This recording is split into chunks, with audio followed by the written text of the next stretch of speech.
unatamani kunimaliza, kaa nami Bwana. Oh, haleluya. Yahweh, kaa nami ni usiku sana, usiniache gizani Bwana. Bonjour, chers téléspectateurs de Vers Patira Télévision, et merci yako yamba magazine venez à moi nabanda konabino lelo magazine nabino venez à moi oyezo permettre bino bo découvrir le serviteur de Dieu parcours na bango na lingi koloba mingi te, c'est pourquoi nagotika bino bo découvrir ye.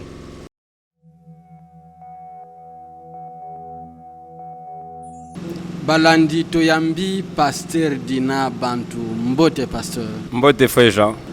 Bonio. Kimi ezali ngolo nzambe za na biso. Gloire à Dieu. Balandi balingi baeba nani penza zali pasteur Dina Bantu parcours na ye. Soki balobi pasteur Dina Bantu isengeli batu ba retenir nini pona ye. OK, je pense que pasteur Dina Bantu naza mutu lokwa batu nyonso na botami d'une famille nombreuse dont je suis deuxième. Au début lisolo na ngai ezalaki lokola mwana nyonso na kati ya libota abotami na ndako ya papa na mama. Papa na ngai azalaki catholique parce que azali susu invité d'heureuse mémoire. Maman na ngai kino lelo azali na bomoi azalaki ko samba une église protestante. Alors trop jeune déjà, entre je crois 12 ou 13 ans, et na sepelaki mingi ko kende beaucoup plus une église puis maman azalaki ko kende que papa, pour la simple raison que ba conviction na ngai personnelle bien que nazaki mwana muke na monaki ke zaki beaucoup plus que s'approcher na bipa yo maman azalaki ko kende une église protestante. C'est ce qui va faire que na komaki un peu engagé bien que moi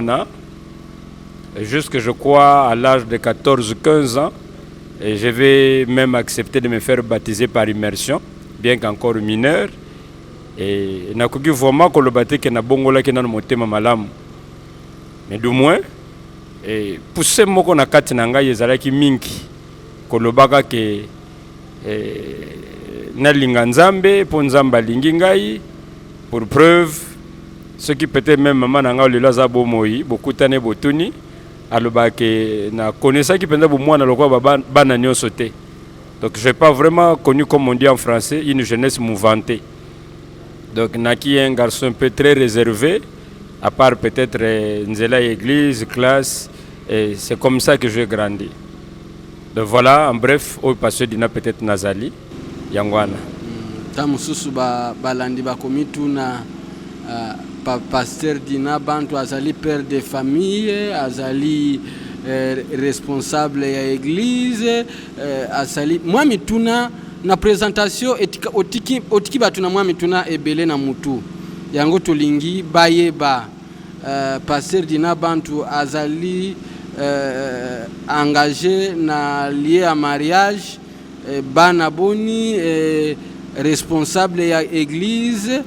kombo nango nini comme ça en tout cas baeba o azali pasteur parce que ce que vous engagez c'est ndeko maka identité à mutu. Merci beaucoup. Effectivement pasteur Dina Nazali marié na madame Ange Bantu qui porte aujourd'hui mon nom. Merci beaucoup. Je crois que c'est permis parce qu'elle a ndapé mission na bino mingi.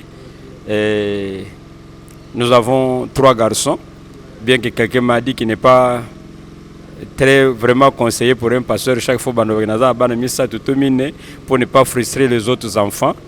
Donc que je précise que 3 enfants biologiques donc, sont tous des garçons. Et évidemment, pour que nous sommes tous alors nazali ko kamba église oyo bengami na kombo église de la consolation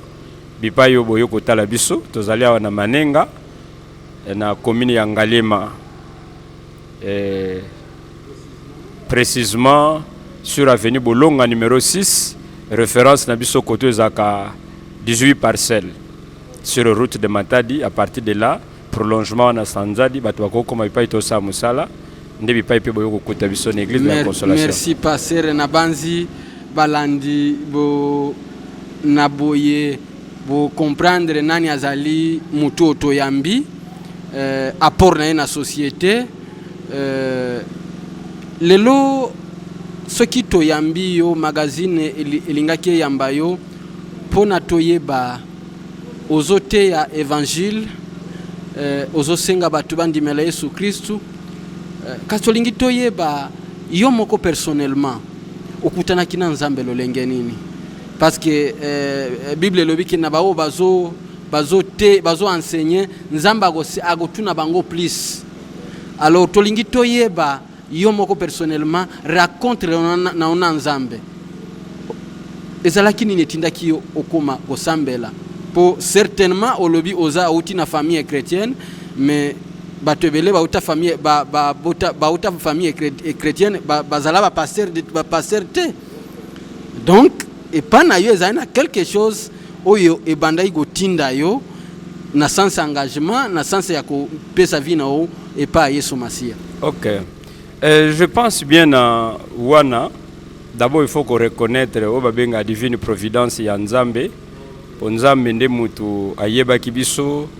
yambo ya nyoso. Évidemment comme vous avez dit, je viens d'une famille nombreuse mais bande konanga nyoso baba pasteur te. D'ailleurs, je vais vous annoncer cette à peine même na lumière onkolo apesi biso peto même na mabuta kende na zomola bande konanga basi pe mibali babandi pe ko fréquenter l'église babandi yamba Yesu parce que tous les jours nazali ko partager bango liloba ya Nzambe. Au début même ngai moko nazali ka ko kende lokola mwana nazana papa nazana mama et mukolo ya yenge koki papa kenzela na yeboye mama keboye mais na baiki ba conviction nanga beaucoup plus et kangama ni pa mama zali ko kende de jusqu'à là ezali pe lokola et loko moka parce que pousser mon moté mezali pousser moko ezali et c'est comme ça même que même qui n'a baptême par immersion mais pour avouer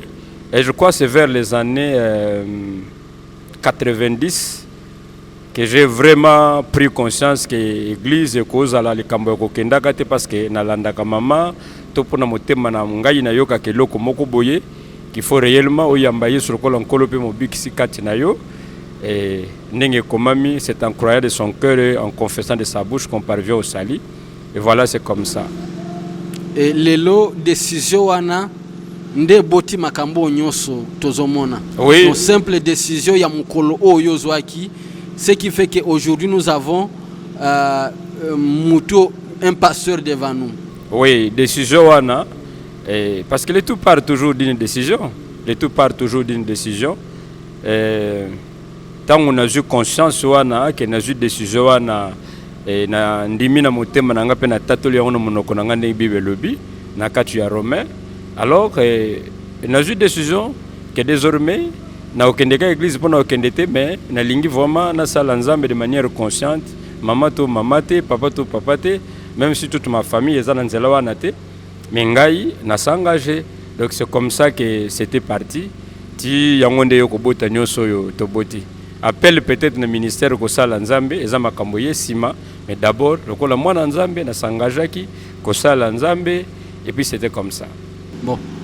nasenga ba invité bayo kamutuna nangate ba landi bayo kamutuna nangate po nazo na utuno confidence bango bazo landa biso me bako kabiso te pasteur est-ce que o regrettaka ndenge pesa vino e ba Yesu? En tout cas je ne regrette rien. Non seulement que je ne regrette rien mais j'espère que je n'ai jamais regretté. Du reste eloko pa malunga na tika na simana ngai pe na moni yangote on aura regretté que na pesa bomo ye pa Yesu ne tiki c'est sur cela ezate nazoyeba nazaki na mwana muke na bossa na te image oyo papa na ngai azali ko ebisa mama na ngai que madame mo na ebisa ka to fanda tala Nzamba pamboli biso mwana azali kabo ya Nzambe pona biso na yebite à l'époque naza mwana muke eloni ne pusaki papa na ngai aloba na mama na ngai bongo komona que na nyoso basali ensemble parmi les kabou kitoko ko reconnaître nzamba sali bango eza ko pesa bango moi lokola ngai. Gloire à Dieu. Frère Jean, comme vous aviez parlé d'une confidence, moi aussi je vais vous faire une confidence. Même avant que je ne prenne vraiment conscience de manière très engagée. Et naibite soki ezaki na nzembo moko peut-être ezaki koyembama ndenge balobaka na mokili to ya musique ya divertissement ke na koyemba ta nzembo moko bande kino suka ezate. Donc nazaka toujours neti hors temps kaka. Ekozala nzembo moko ebimi bato nyonso bazoyemba ngo parce bwa bilenge nga nakokana nga te koyemba nzembo ngo na banda ngo ne bande na komba te na suka. Donc nakokana nga te okobina rien. Donc c'est comme ça là. Donc toloba nzamba salaka yo pona environnement moko boye. C'est comme si déjà que peut-être même baboti na ngai ceux qui intelligence ezaki déjà très développée seri wana bakako yeba que peut-être nzamba zo benga moi non a quelque chose d'autre toi tu es permis pour quelque chose d'autre parce que zalaki même na ndaku bamoso ko ganga bande ko na ngai ya basi pe ya mibali ko zula bango exemple tala ndeko na bino ndenga azali évidemment eza des bonnes attitudes étaient peut ça mutu possibilité ko kota lolo non loin de ça le salut n'est pas question des œuvres ou encore d'une bonne moralité. Nous savons tous que ça question ya foi ko yambaye sur le nkolo pe mobikisi na yo et puis c'est comme ça. Mais déjà quand même ba senior na bendi swana et quoi que déjà ko l'accès même na baboti na ngai que peut-être nzambe azotia mwana bino quelque part pour quelque chose ainsi de suite. Pasteur Nakoyo Kayo ozali précurseur. Alors lokola précurseur balandi balingi bayeba lelo tozali na église la consolation na gotala boyozo mona ke loboko na nzambe ezali à moins que po misala bisika misala ezoloba ata ozana motema lukunyo komona ke loboko na nzamba zalawa misala ezosalema ndenge Yesu Kristo alobaki asoki bondimeli maloba na ngate ata misala na nga bondimelango. Alors tuntoyeba est-ce que ba moment difficile na yo moko vie personnelle to na ministère ba moment oyo memaka mutu na suka oyo moni obandio mituna est-ce que penda nzambe abenganga est-ce que yo po olekana ba moment wana to yo nzambe amema yo kaka boye o se retrouver nyoso ezana ngo rose ko batebele bazana posa bakoma pasteur dina. Merci beaucoup. Esengeli baeba parcours baeba ko payer prix soki si y a un prix que vous avez payé. Vraiment. Nakanisi je crois eza les sommes nene to go partager pe na bandeko parce que to lekiwana et puis bino bolobi ke soko tali bo mona ke loboko nzambe zana to kumbisi nzambe pona yango to ko wangana te po oyo sami boye eza loboko ya nzambe mais ndimete par rapport oyo nzamba benge biso be pa yazo mema biso même un tiers de salamina noté par rapport à makambo nzambe akani pe azola kabiso tozo continuer ko sala ye confiance. Aussi il faut admettre que bipa union somoni batu ba zo réussir bazo ko avancer et loko moko zo salema. En tout cas il y a toujours ce qu'on appelle le sacrifice derrière les rideaux. Peut-être erreur ya batu mingi zakanini tomona ka beaucoup plus ba résultat mais to yebite batu baleki na nini po ba koma bipai ba komi wana. Parmi biloko mba mususu nazaki koyokela pasi koloba sembo oye bandole lisa ezaki kolelisa ngai po nayebite peut-être nakoloba ngo de manière absolue mais batu mingi bakozala d'accord na ngai ke batu mingi baponami mpe babengami na mosala oyo na début basala ngo na sujet ya fierté te ya gloire te badisikita na nzambe bakima bamoni ete elekeli bango mais jusqu'à ce que kaka lokola ezalaki volonté nzambe kola enrôler bango nazalaki komiloba nzambe naza mwa mbali nakosala peut-être makambo mosusu na vie et c'est pas que lelo à part ministère on ne fait rien non lelo tout le monde peut quand même essayer de faire quelque chose à gauche ou à droite mais on sait que plus on est engagé na musala onkola bengeli biso nazaki komimona sérieux nyonso nazotia na musala bolingo nyonso mais c'est comme si loko yoke la posa yango ka kozomona kate des fois tango bozana kata losambo nzamba ko yebiso ke natiki yote nazana yo okomona mokomona ngo zozela lobi yango mona ngo surtout que 6 mois 7 mois 8 mois des fois pe mbula esili tuteni omoni eloko te. Est-ce que nayokaki yo malamu to nayokaki yo mabe nakanisi na okamuso mwa moke frère Jean moko mosusu nayoki lisolo ndeko moko azoleka awa libanda ayoki nga nazoteya abandi komitungisa bimwa mbalo apesanga pasi makasi ayokeli nga mawa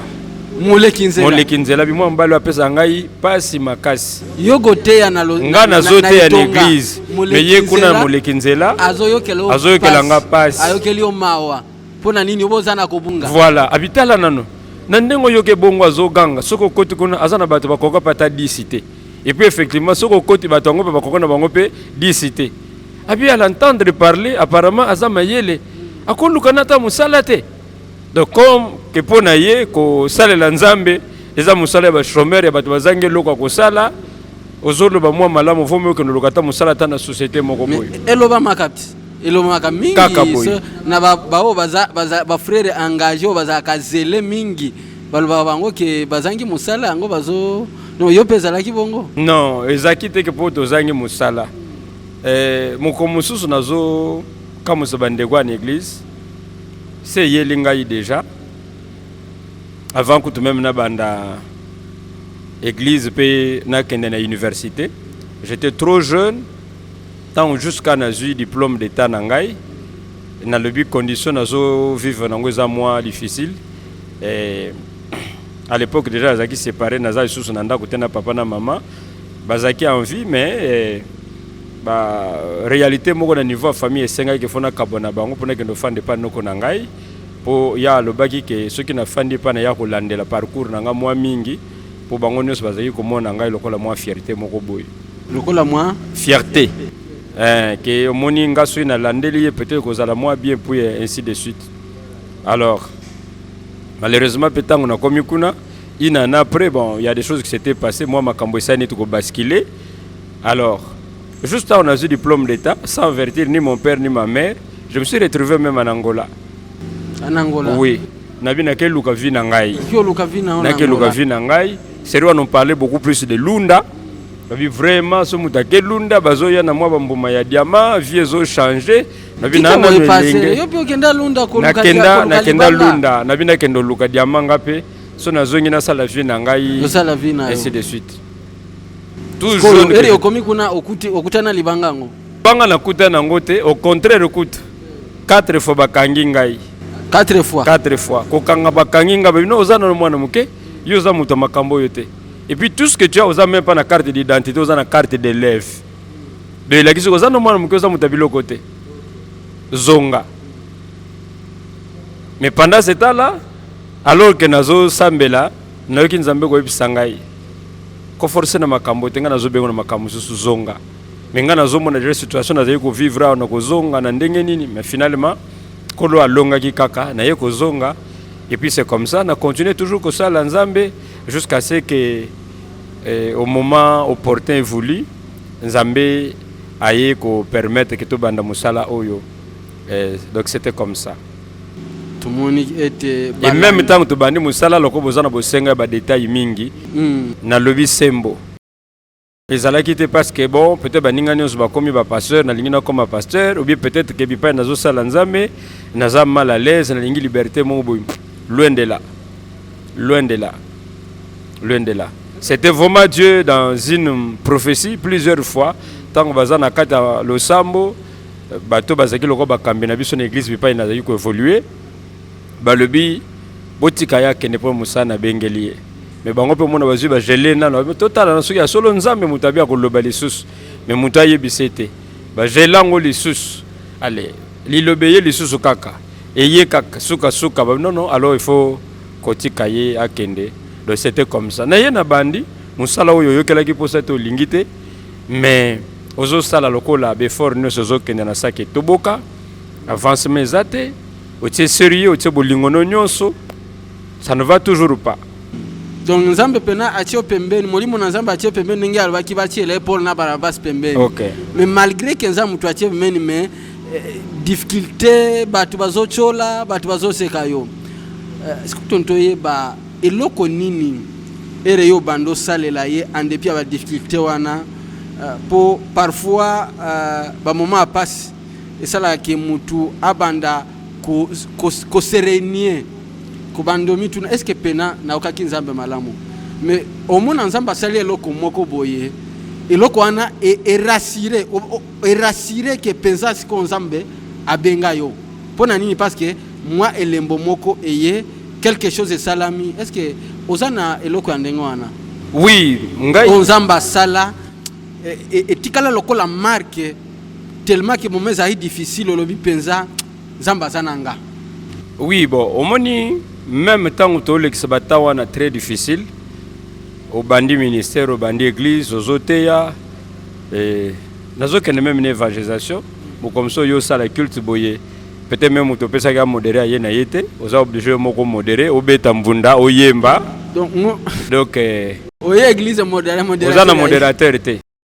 église dans le pesa les gars église non il faut okangi rideau na coin kuna memi yango boye tse boye peut-être même moi mutu moko boye au salaire confiance kende ngozo préparer osutraye pa ye na yete obani na okangi kuna tse boye alors toi même tu te dis que soki na bo mutu penda vo menatika donc yo moko protocole yo moko nani intendance yo moko choriste yo moko mutu obeta mbunda yo moko mutu ogoteya donc tout ça au salango yo moko au salango yo moko alors finalement tu te dis nzambe obenga nga ya sona makambo yo tote mais quand vous priez des fois quand na yo moko te déjà à gauche à droite et tu sens les prophétiques mouver dans ce sens-là, les gens t'apportent des messages, que nzamba bia bengi yo, kana musalo yo, kanga motema, azana yo, akolaki fidélité. Mais yo réalité ozo vivre zandenge mususu. Mais message à gauche à droite, peut-être yo mokope, na kati ya prière, mais ozo continuer kaka ko sala confiance pas ina nzambe. Na yo ko banza déclic à monene yo ko sama vraiment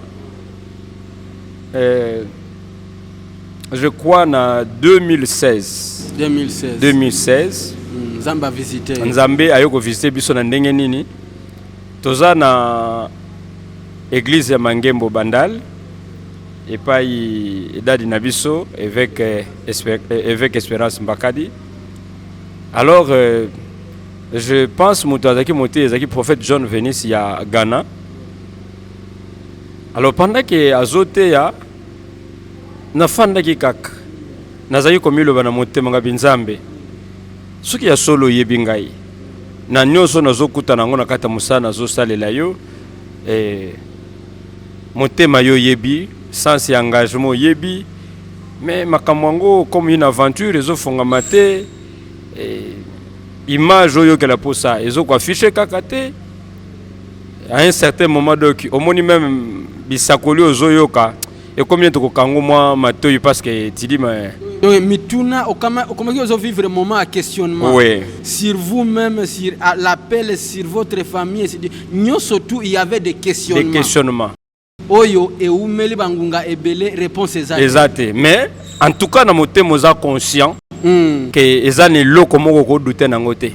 koza mwana ya nzambe ya solo quelque chose vous rassure que oza mwana nzambe mais tout autour de toi lorsque sotali ezotinde omituna mutuna oui à peu près quand la Bible lui dit que l'esprit lui-même rend témoignage à votre esprit que vous êtes enfant de Dieu donc témoignage à molimo kati na yozo yokayango que mutako tout sont tembazate koza mwana nzambe ko bianga me oponami pepona yango parce que vous avez même pas tenté au sala lokola batunyos tu sens toujours pousser wana motema biso continuer ko sala nzambe confiance et puis ozo continuer ko sala bongo bien que makamunyo soit bloqué alors en 2016 nazaki koloba na Bandal na Mangembo Bandal na église mère pendant que le prophète John Venice a azoté ya nazo komilo wanga binzambe soko yebi ngai vraiment namoni cette dimension dans laquelle ce grand homme de Dieu ce grand général est en train d'opérer soko yebi nga vraiment confirmez-le ngape au-delà on a yoki à gauche peut-être mingongo nga mona yoka na kozala na zamuke na yoka yo mabe mais avec un grand esprit comme ça est-ce que mutupa yebi yote awutu musika oko salela ngelembo to ko yebisa ngelo côté batu balobi mais okutana prophète majeur olobi awande prophète majeur a confirmé pena o nyonso na okaka a confirmé. En tout cas yango nazali komi loba na kati ya motema na ngai. Nazali komi loba na kati ya motema na ngai. Et namoni asisi koteya asakoli pe pona moi bato ebele à un certain moment namoni akomosa l'appel de fonds ou lever de fonds de bato mosusu balobaka. Abinzambe atindaki ngai awa pour 2 grandes missions na suscité ba milliardaire pe na déposer manteau. Ngame atei biso bato mosusu tolela na motema amoni biso ta localiser biso te bisako nazomona gauche à droite avec précision. Alors que biso bato mosusu na doute oza na posa ata quelque chose soko akende pe na bappel de fonds bipai na fanda na yoki mongongo moko ezoyebisa ngai soki asali appel de fonds kohésiter te telema répondre. En tout cas na makanisi na ngai nayebi ke soki asali appel de fonds akosenga quand même si c'est trop ata $100 nakokomebundana na sala yango nayoka asali appel de fonds onga déjà nayokaki na motema ke soki asali na mikanga te abandi na $1000 ngabi nzambe talaka ne toza bolena 2023 siko reculer biso na 2016 $1000 ngabi nzamba bomoi elo na yokeli posa c'est que porte ngo kangami lisusu ponga na kozwa ngo ndenge nini pendant que nazoko mituna parce que nazomona $1000 eleki ebele pona ngai naza na yango te mais loko moko ezotelemisa kaka ko hésiter te. Fais tout ce qu'il faut faire même s'il faut mettre la main là où tu n'es pas autorisé de mettre pour que tu ne rates pas la chose. Sala yango.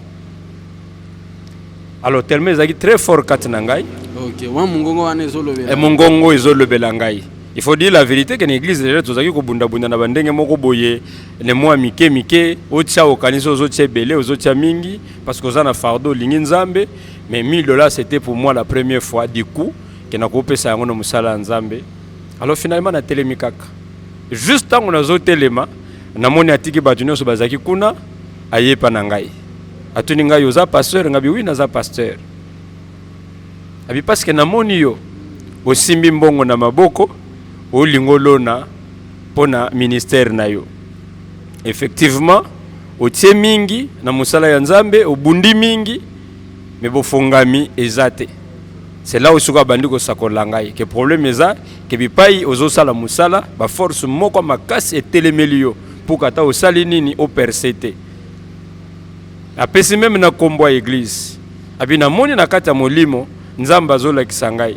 ke banderolo tia église bato moko baye ba ripi yango na ndenga molili po ata osali nini omona na te.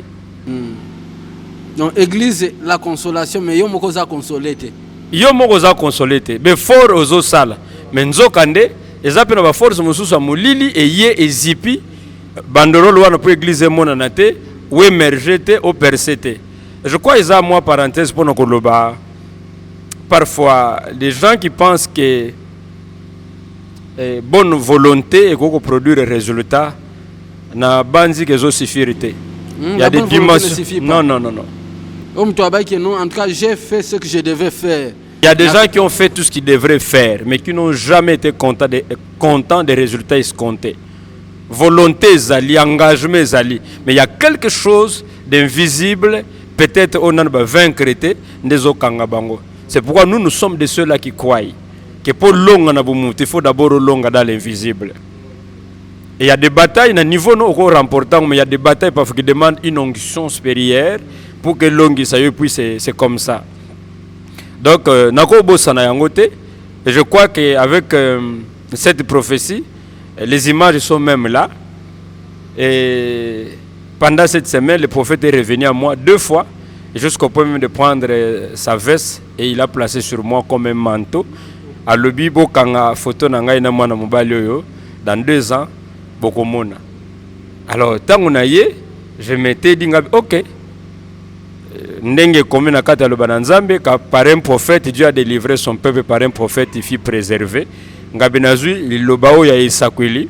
peu importe ba force telema ila kingai pona persété na ministère na vie ba ya ko zipa banderole ya mbaloyo na lingina tia kaka volonté na musalate mais je dois encore régler les choses du côté invisible et spirituel. Donc ça signifie que même la manière de servir, de prier a aussi changé et puis c'est comme ça. Mais au fur et à mesure, tu vas évoluer. Voilà, bref, je crois que le parcours est à moi moulaï. Au besoin, tu occupes toujours comme ma lumière. nde tobandi omona pe kaka na même peuple wana ozaki na bango kaka na même esika wana yo moko koki jamais vraiment koexpliquer eloko nini esalemi ke eloko ekoka kosama te lobi ekomi mpe kosalema et puis c'est comme ça nde eboti oyo nyonso bozomona du jour au jour il y a les métamorphoses oyo ezosalema na vie ya batu. Pourquoi? Parce que manto ya sika et ya kilikolo na en tout cas sérieux totier volonté totier sens ya sacrifice soko landi prophétie wana okoyoka yango omoni soki yo moko lobi eza moins difficile, mais quand un prophète, un grand prophète, un prophète majeur azoyebisa yo que otie mingi même na musala obundi mingi, ça signifie même Dieu aussi lui-même il a reconnu les sacrifices. À peu près lokola eloko yo Jacob azoloba alobi nzambe amoni pasi na ngai na butu nazaki consumer na froid et puis na moi na kati ya chaleur nazaki kopayer plutôt les dommages à oyo nyonso ezaki kobeba mais nzambe amoni pasi na ngai ayo kofuta ngai. Donc pour dire que l'amour, la volonté du travail, oui, mais le sacrifice aussi derrière les alliés. Mais à part l'amour, le sacrifice, mais c'est beaucoup plus, la victoire est partie d'abord de l'invisible. Que des forces qui hier étaient en train de nous empêcher. On ne dit pas qu'il n'y a plus de combat, non, non, on continue toujours à prier, à travailler dans ce sens-là. Mais je pense qu'il y a quelque chose qui a été fait, qui a ouvert la porte pour que Oyezo Same Bando Samape. Gloire à Dieu. Pasteur Batou ebele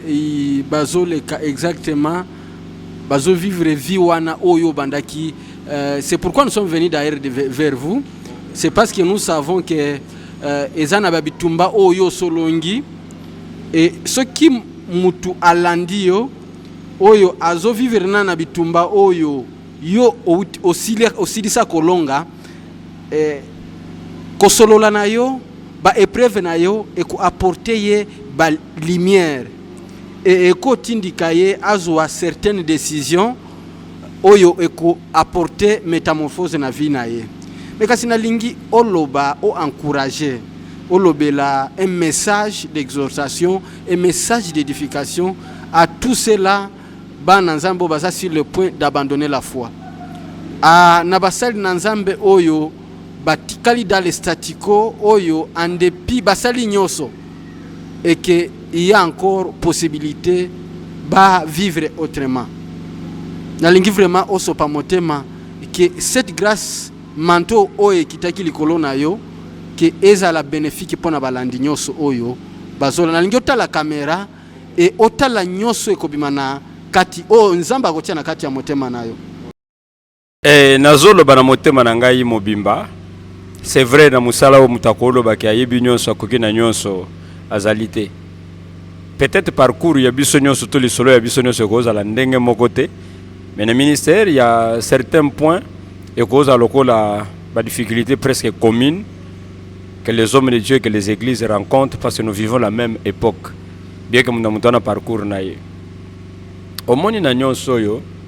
il faut que loba sembo. Faut na reconnaître ngolu ya Nzambe oyo a permetaki atianga pena makolo ya évêque Espérance Mbakadi Mondadi que je salue avec tout le respect. Merci beaucoup Mondadi. Même temps on a pu peut-être mamsou témoignage à Koloba qui en 2016 dans l'église à Mangembo et prophète John Venis à Sakolinga ya pesingai manto ayebisingai na vino no ministère makambo sambo. C'était pas la seule fois. Pratiquement même les autres fois qui ont suivi toutes les années presque il est venu na iko zangolu presque et Sakolimoga pona ngeza iko zangate soit pona vina ngai soit pona ministère soit pona église. Mais nakutana ki na ye wapi nakutana na nzela ya papa na ngai ya molimo le très distingué Mondadi évêque Espérance Mbakadi nakutana na nzela na ye et omoni nyonso ana pona nini pe parce que il faut ondima que musala oyo oza muto bandite eza batu babandi avant eza batu ba tracer nzela eza na batu oyo si basali preuve na Nzambe bitumbo babundi balongi na place o banda solo ko muto banda lelo bunda ko se mettre na sa onction wana ko se mettre na sa grâce wana et ko faciliter peyo nazalaki ko bunda bunda nazali ko bunda bunda nazali ko bunda bunda volonté ezali ba sacrifice ezali l'amour ezali mais eloko ezalaki te qui ozalaki connecté avec un homme chemin. Voilà, des hommes clés. Les hommes clés, les hommes chemin. Oui, Nzamba salinga ngolu tango atenga na makolo ya mutu na Nzambe avec tout le respect na servir ye et na kenda ke pa na vraiment pas lokola passer mais lokola mwana avec un cœur ouvert pour na sala papa pour nazo reconnaître que ngolu na ye alliance ya Nzambe o ya tambo na ye nde esali pe quand même tozo poussa bipai tozo poussa na kopesa ceux qui conseillent pas bandeko basali ya Nzambe pa photo s'arrêter kana auto yebite to sepelaka te na auto zo sala en tout cas na musalo ezo senga toujours faut une couverture omoni lokwa bipai to fandi wa frère Jean oko sepena onyo so sepena ngo mais bolamu pe kitoko ya oyo nyonso eza po toiture ezali ce qui toiture ka elongwe mbula to biloko nyonso ko salema eko détruire nyonso tozana ngwawa c'est pareil même na kata ministère je crois que ministère plutôt il faut toujours kozana couverture moko surnaturelle ou appartenir na lignée moko spirituelle na famille moko spirituelle parce qu'il y a des héritages qui ne se donnent que lorsque vous appartenez à telle famille spirituelle à telle lignée spirituelle netingai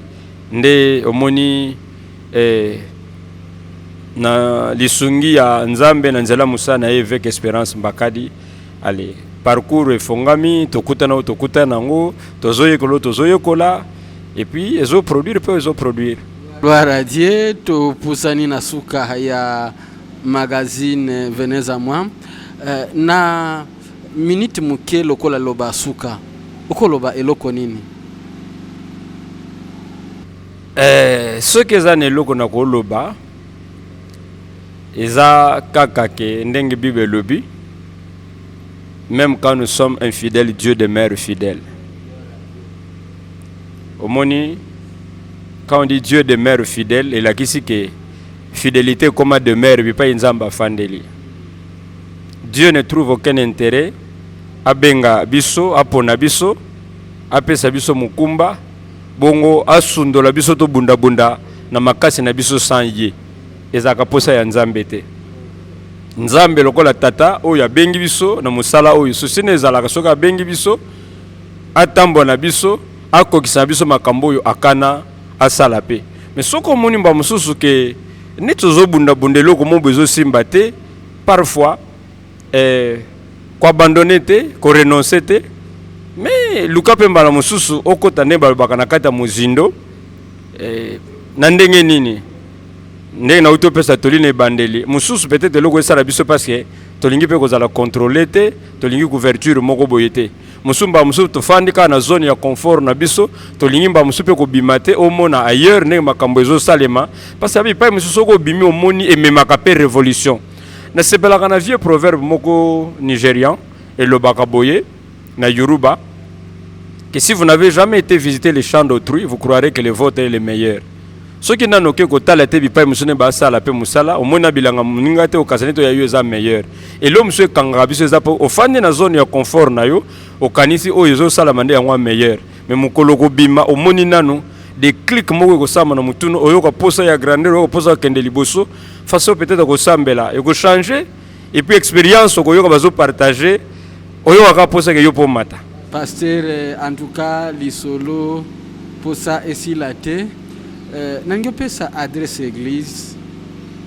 balandi baeba bipai tozali bao basimbami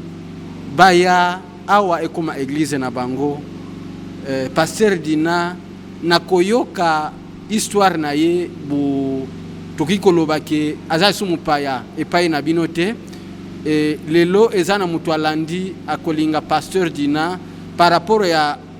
témoignage na ye o auti opesa omoni que c'est un homme o asali parcours et okolinga lobi akoma pasteur na yo et que au jouir na manto oyo ozo sopa mafuta na Nzambe na vie na ye en fait que bilembo ya boye ezala et to sengi sikoyo opesa adresse na programme église en fait que bandiko nyonso basimbami ba ko rejoindre yo. OK, Église de la Consolation eza na avenue Bolonga numéro 6 na commune ya Ngalema, quartier Manenga, référence 18 parcelles sur route de Matadi. Je crois ce que Komikaka a parti à 18 parcelles sur route de Matadi, Sogotuni, Pasteur Dina, Église de la Consolation, Nangolo Yanzambe, Batouayibi déjà biso moi mingi na Kotoyo. Et puis tout ça chaque mardi à partir de 17h, puis jeudi à 17h, puis dimanche tout ça à 7h30, jusqu'ici dimanche tout on a culte moko. Mais je crois pas la grâce du Seigneur, bah culte se multiplie parce qu'on y travaille. Mais chaque mercredi, tout ça a une chaîne de prière à l'église. À partir de 12h, chaîne de prière, tout le monde. Vous allez peut-être au commune Moussoussou, tout ça dans les environs. Na adresse au Topesi. Et ça, un moment fort de prière, même les gens qui ne prient pas avec nous, ils viennent participer à la chaîne de prière, tout ça, chaque mercredi à partir de 12h. Voilà, je crois que le programme Nabiso est aboué. Merci, pasteur. Balandi, bozalaki ebele kolanda magazine Venez à moi. Awande lelo tosukisi tikete kimia na nzambe eingela mabota mabino ngai na bino tokutani mbalasima Yesu Kristu azali mokonzi pe mobikisi.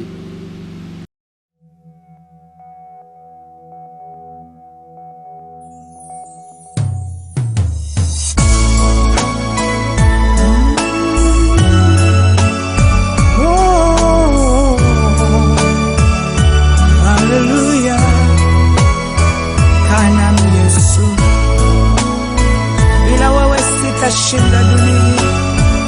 maadui zangu ni wengi, wanatamani kunimaliza.